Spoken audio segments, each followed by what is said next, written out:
चलिए, आज एक नए दिन की शुरुआत हुई और वही तपती दोपहर है। यहाँ भी इंडिया जितनी गर्मी नहीं, लेकिन बहुत टेम्परेचर है आज।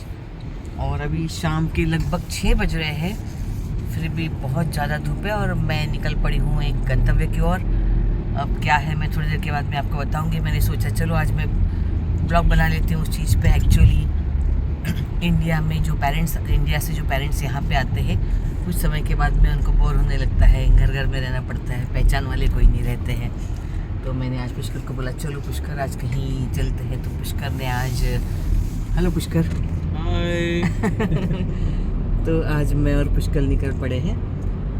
हम लोग जाएंगे अभी एक आजी आजोबा करके ग्रुप है यहाँ पे। आजी आजोबा माने दादा दादी नाना नानी कुछ भी समझिए आप। और वहाँ पे सब पेरेंट्स इकट्ठा होते हैं और उनके रिक्रिएशन के लिए व्यवस्था करते हैं। गेम्स है, जिनको जो जो आता है, कोई कविताएं पढ़ता है, कोई योगा सिखाता है। तो वहाँ पे जाके हम एंजॉय करते हैं और हर बार नया नया कुछ ना कुछ करने की कोशिश करते हैं। और दो तीन यंग लड़कियाँ हैं 40 to 45 ईयर्स की, वो इसका पूरा संभालती है मैनेजमेंट। और जाके वहाँ पे बस 2-3 घंटा साथ में बिताए तो अच्छा लगता है, नई नई पहचान भी होती है। तो चलिए फिर मेरे साथ में देखते रहिए, देखो दुनिया। त्याच्यानुसार राग बांधला गेला का, संगीत कोण दिलं, गायलं कोण, हे झालं त्या अभंगाचं मन. तिथून जाऊया आत्म्याकडे.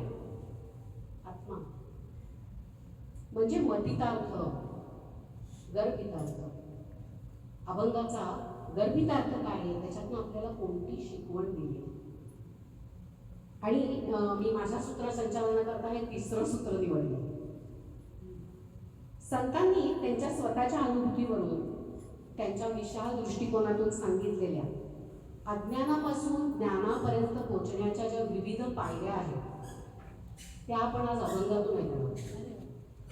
शून्य बीजापासून अनंतापर्यंत आध्यात्मिक प्रवासाच्या वाटेवरच्या 4 अवस्था: बद्ध, मुमुक्षु, साधक आणि सिद्ध.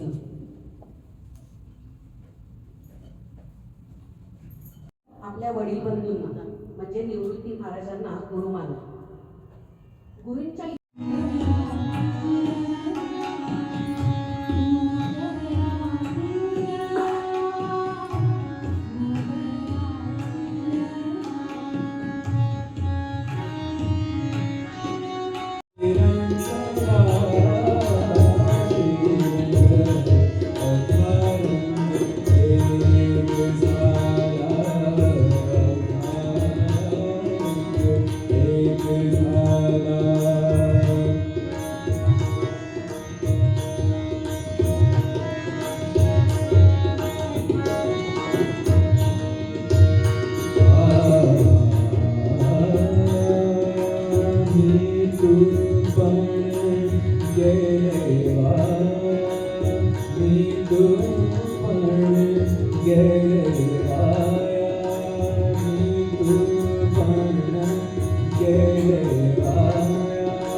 निवृत्ती महाराजांना गुरु मानलं. गुरूंच्या आत्ता कार्यक्रम संपला आहे. या कार्यक्रमाकरता मी आली होती आणि इथे आता सगळ्यांचं आता गेट टुगेदर सुरू आहे. नंतर बहुतेक सगळे महाराष्ट्रीयन्स इथे गोळा होतात आणि इथे सगळ्यांच्या गप्पा वगैरे सुरू होतात. सगळ्यांना रिफ्रेशमेंट देऊन आता सगळेजण घरी जायच्या तयारीमध्ये आहेत.